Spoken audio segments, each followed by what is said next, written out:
బీజేపీకి అగ్ని పరీక్షగా కమలం ఈ రాష్ట్రంలో వికసిస్తుందా? ఒకప్పుడు కామ్రేడ్లకు కంచుకోట, దీదిని ఢీకొట్టడం అంత ఈజీనా? దళపతి విజయ్ భయం పట్టుకుంది. బీజేపీ జెండాను ఎగరవేస్తుందా? నమస్తే. 2026 భారత రాజకీయాల్లో కీలక మలుపు కాబోతోంది. అటు కేరళ నుంచి బెంగాల్ వరకు, ఇటు అస్సాం నుంచి తమిళనాడు వరకు 5 రాష్ట్రాల ఎన్నికలకు రణరంగం సిద్ధమైంది. ఈ ఏడాది ఈ 5 రాష్ట్రాలు బీజేపీకి అత్యంత కీలకంగా మారబోతున్నాయి అండ్ అగ్ని పరీక్షగా కూడా నిలవబోతున్నాయి. ఎందుకనంటే వీటిలో ప్రాంతీయ పార్టీలే ఎక్కువగా అధికారంలో ఉన్నాయి. అస్సాం అండ్ పుదుచ్చేరిలో మాత్రమే ఎన్డీఏ కూటమి అధికారంలో ఉంది. మిగతా 3 రాష్ట్రాలు అంటే పశ్చిమ బెంగాల్, తమిళనాడు, అక్కడ ప్రాంతీయ పార్టీలే బలంగా ఉన్నాయి, అధికారంలో ఉన్నాయి. సో వీటిని బీజేపీ ఢీకొట్టాలని ప్రయత్నిస్తోంది. అధికారం మాదే అంటోంది. నిజంగా కమలం ఈ రాష్ట్రాల్లో వికసిస్తుందా లేదా ప్రాంతీయ పార్టీల దెబ్బకు వాడిపోతుందా? సో ఇదే ఇప్పుడు కీలకమైనటువంటి చర్చ. సో దేశంలో బీజేపీ ఒక్కో రాష్ట్రాన్ని తన ఖాతాలో వేసుకుంటూ వస్తోంది. ప్రస్తుతం 21 రాష్ట్రాలు, కేంద్రపాలిత ప్రాంతాల్లో బీజేపీ నేతృత్వంలోని ఎన్డీఏ అధికారంలో ఉంది. కాకపోతే ఇప్పుడు అటు పశ్చిమ బెంగాల్, కేరళ, తమిళనాడు ఈ 3 కీలకమైనటువంటి రాష్ట్రాలు బీజేపీకి నిజంగా ఒక అగ్ని పరీక్షగా నిలవబోతున్నాయి. ఎందుకనంటే పశ్చిమ బెంగాల్లో అక్కడ మోదీ వర్సెస్ దీదీ అనేలాగా పరిస్థితి ఉంది. పశ్చిమ బెంగాల్ ఒకప్పుడు కామ్రేడ్లకు కంచుకోట. 2011లో ఆ కామ్రేడ్ల కంచుకోటను బద్దలు కొట్టి మమతా బెనర్జీ అధికారంలోకి వచ్చారు. సో అప్పటి నుంచి వరుసగా 3వసారి విజయం సాధించి ఇప్పుడు అధికారంలో ఉన్నారు. నెక్స్ట్ మార్చి మే మధ్యలో జరగబోయేటటువంటి ఎన్నికల్లో 4వసారి అధికారం చేపట్టాలని మమతా బెనర్జీ చాలా తీవ్రంగానే ప్రయత్నిస్తున్నారు. ఇటు ఇంకోవైపు బీజేపీ ఈ పశ్చిమ బెంగాల్లో ఎదుగుతూ వస్తుంది. 2016 ఎన్నికలను తీసుకుంటే అప్పుడు కేవలం 3 సీట్లు మాత్రమే గెలిచినటువంటి బీజేపీ ఆ తర్వాత సువేందు అధికారి నేతృత్వంలోని బీజేపీ 2021లో జరిగినటువంటి అసెంబ్లీ ఎన్నికల్లో ఏకంగా 77 సీట్లు గెలుచుకొని అతిపెద్ద 2వ పార్టీగా అవతరించి ప్రతిపక్ష పార్టీగా నిలిచింది. సో ఇప్పుడు ఏకంగా బెంగాల్లో పాగా వేయాలని ప్రయత్నిస్తోంది. సో అధికారం తమదేనంటూ ఇటీవల కేంద్ర హోంమంత్రి అమిత్ షా పదే పదే వ్యాఖ్యలు చేస్తూ వస్తున్నారు. కొన్ని పరిణామాలు ఈ 2 పార్టీల మధ్య అత్యంత కీలకంగా మారాయి అండ్ మాటల యుద్ధానికి దారితీశాయి. వాటిలో మొదటిది ఎస్ఐఆర్. బీహార్ ఎన్నికల తర్వాత కేంద్ర ఎన్నికల సంఘం దేశంలోని 9 రాష్ట్రాలు, 3 కేంద్రపాలిత ప్రాంతాల్లో ఎస్ఐఆర్ చేపట్టింది. అంటే ఈ ఓటర్ల జాబితాలో సవరణలు చేపట్టింది. బెంగాల్లో ఎస్ఐఆర్పై రాజకీయ రగడ కొనసాగుతోంది. ఈ ఎస్ఐఆర్ ద్వారా ఎన్నికల సంఘం ఇప్పటికే 58 లక్షల ఓట్లను తొలగించినట్లు ప్రకటించింది. అయితే వీటిలో కొన్ని అభ్యంతరాలను కూడా పరిశీలిస్తోంది. తుది జాబితా ఫిబ్రవరి 14న ప్రకటించబోతుంది. ఇక్కడ ఈ ఎస్ఐఆర్లో అర్హులైన ఓటర్లను ఒక్కరిని తొలగించినా సరే ఊరుకునేది లేదని మమతా బెనర్జీ ఇప్పటికే హెచ్చరించారు. దీనిపై త్వరలో సుప్రీంకోర్టు కూడా వెళ్తామన్నారు. ఇంకోవైపు ఈ మధ్యనే అక్కడ బొగ్గు కుంభకోణంలో ఈడీ విచారణ చేపట్టింది.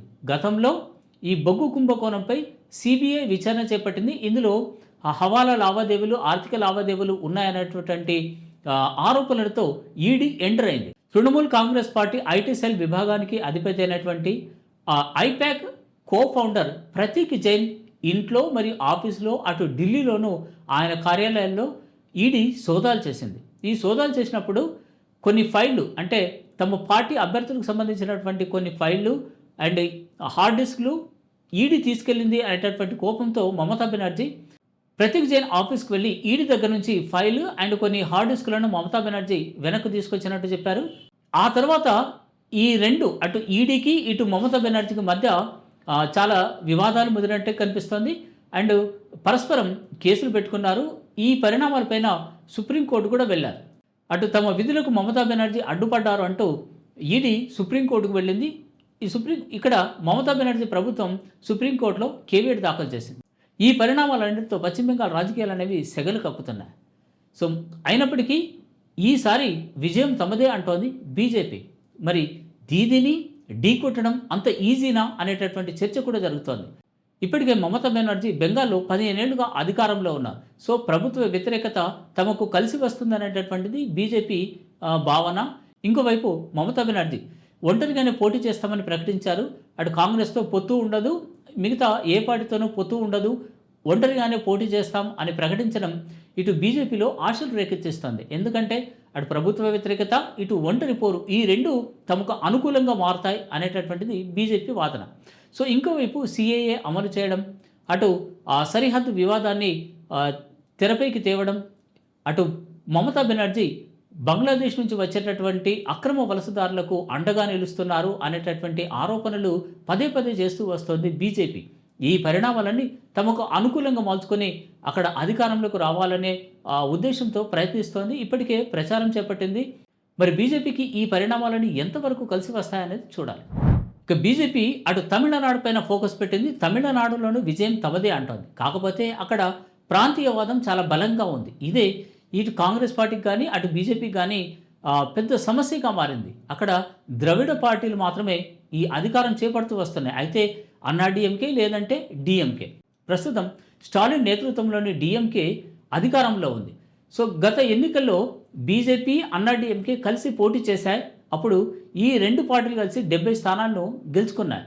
అక్కడ బీజేపీకి కేవలం 4 సీట్లు మాత్రమే వచ్చాయి.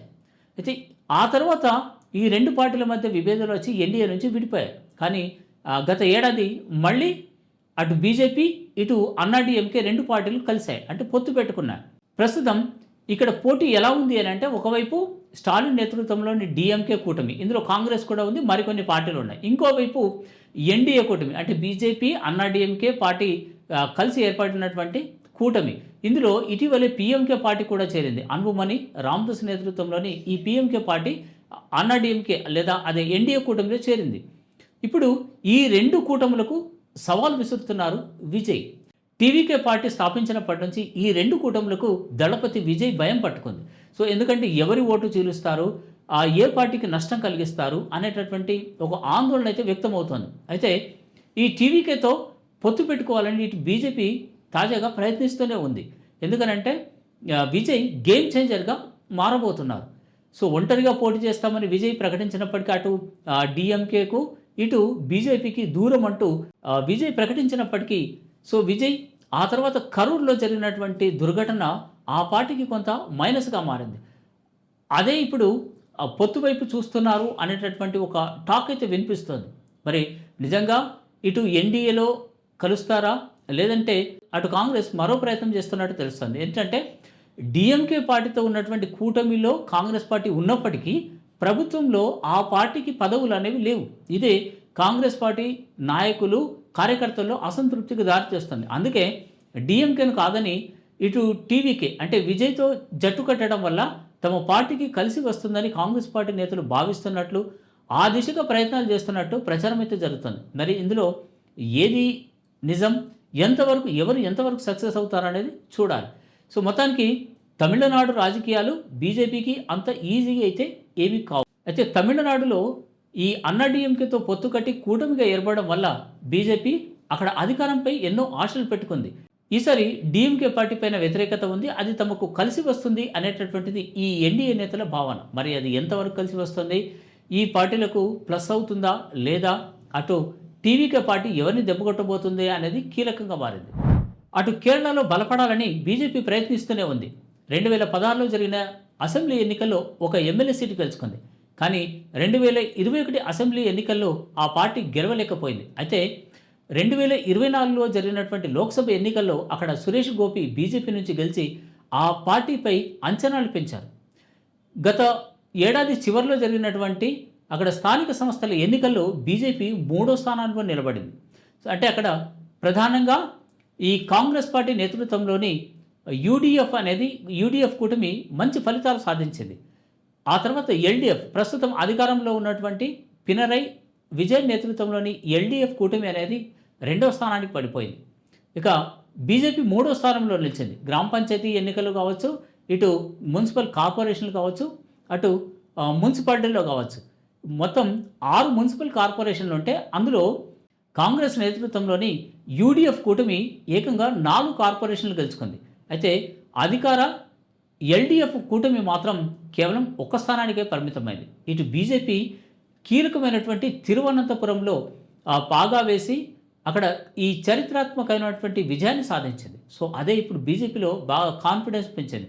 తాజాగా కేంద్ర హోంమంత్రి అమిత్ షా కొన్ని వ్యాఖ్యలు చేశారు. అక్కడ కార్యకర్తలతో సమావేశం పెట్టినటువంటి అమిత్ షా త్వరలో కేరళలో కూడా బీజేపీ అధికారంలోకి వస్తుంది అనేటటువంటి విశ్వాసాన్ని కార్యకర్తల్లో నింపారు. సో దీంతో బీజేపీ అక్కడ క్రమంగా పుంజుకుంటోంది. అంటే ఈ వచ్చే ఎన్నికల్లో అక్కడ బీజేపీ ఎన్ని స్థానాలు గెలుస్తుంది, అటు ఎల్డీఎఫ్కు కానీ యూడీఎఫ్కు కానీ ఎలాంటి పోటీ ఇస్తుంది అనేది ఇప్పుడు కీలకంగా మారింది. ఇక ఎన్నికలు జరగబోయేటటువంటి మరో రాష్ట్రం అస్సాం. అస్సాంలో ప్రస్తుతం ఎన్డీఏ కూటమి అధికారంలో ఉంది. సో హ్యాట్రిక్ కొట్టాలని ఎన్డీఏ ప్రయత్నిస్తూనే ఉంది.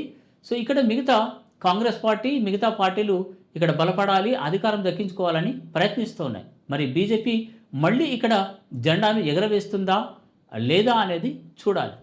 ఇక ఐదవది పుదుచ్చేరి. పుదుచ్చేరి కేంద్రపాలిత ప్రాంతం. ఇక్కడ కేవలం 30 అసెంబ్లీ సీట్లు మాత్రమే ఉన్నాయి. ఇక్కడ కూడా ప్రస్తుతం ఎన్డీఏ అధికారంలో ఉంది. అయితే ఈ పుదుచ్చేరిపై అటు డిఎంకే, ఇంకోవైపు విజయ్ బాగా ఫోకస్ పెట్టారు.